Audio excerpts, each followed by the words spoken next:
Good evening. How are you? I'm glad to have you this evening.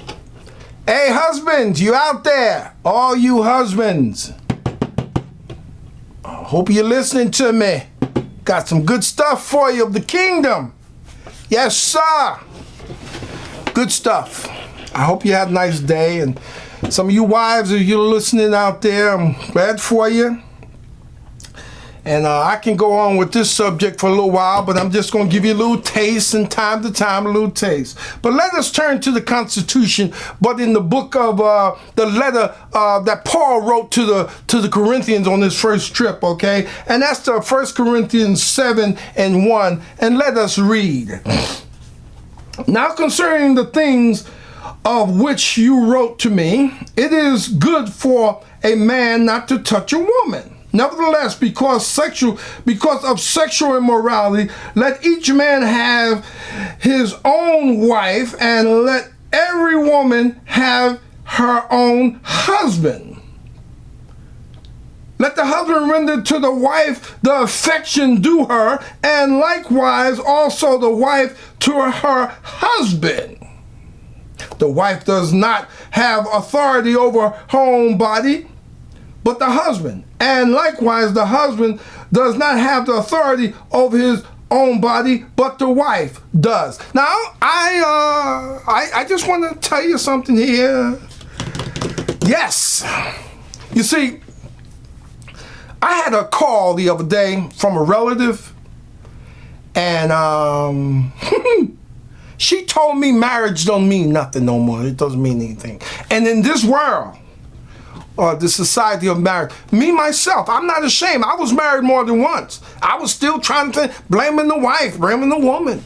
You know, hey, it's to the point I dated women and dumped them off like it was nothing. And not thinking in that mindset. We all have been guilty of something, and I'm not ashamed of that, because what shame does, it hinders you from being who you are when you're converted and when your mind is transformed. That's what shame does. How many times that you've done something and you felt like crawling under a rock, and you would have said something, but you feel so shame about it, and you hold that thing for years? Well, get over it. I taught a message one time: shake it off and go ahead. God forgave you, and people, when they want to hinder you or want to make you look bad, or the enemy will use individuals to keep you from bringing the truth, what they'll do is dig in the grave, go there. They won't go 6 feet. They go 60 feet to get the dirt they can to point on you. Well, guess what? Jesus forgive you. Shake it off and go ahead. Now let us go on.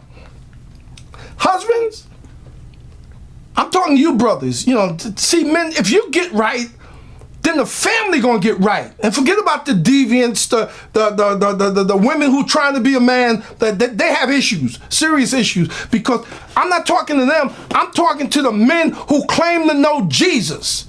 Whether you're Baptist, Methodist, Presbyterian, Holiness, Church of God, and Prayer, wherever you came from, the Constitution, this is not a religion, it's the kingdom. And this is the Constitution that God has given. And if you say you know Jesus, your opinion don't count for nothing. It's the word that counts. So husbands, don't call another woman sweetheart or honey. Man, that's a term of endearment, of affection. If you can't tell your wife that, shut your hole under your nose. Your wife is supposed to be numero uno. And I'm going to tell you something. If your wife is not your best friend, you got a problem. She already knows it. But you have to know it. Your wife's supposed to be your best friend. If you have friends, female friends, that your wife don't know about, either you inform them, tell her about them, or cut them loose. Hey, come on. You're talking to somebody who been there and done that. And when I did it, I was bold about it. And God did, when he saved me, he changed me around my direction. Yeah, I repented, changed around, was convicted, not condemned. And then guess what? I went on with desire and passion like I have now. This is the time, men, that you need to stand up and be the man. You know, I look at the men today, and all of them look like mannequins. They dress the same way, talk the same way. And where's the masculinity? Where's the masculine men up here? Where's the masculine men here? Where's the masculine that walk and talk like a man? No. The societies have built men today to look more feminist and feminist, if there be such a word. So we have to trust in God's word to be what it is.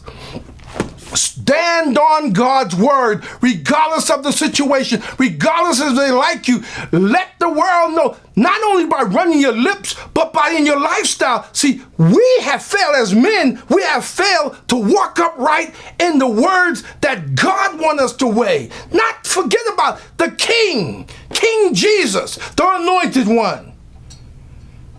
I leave you with this one thing.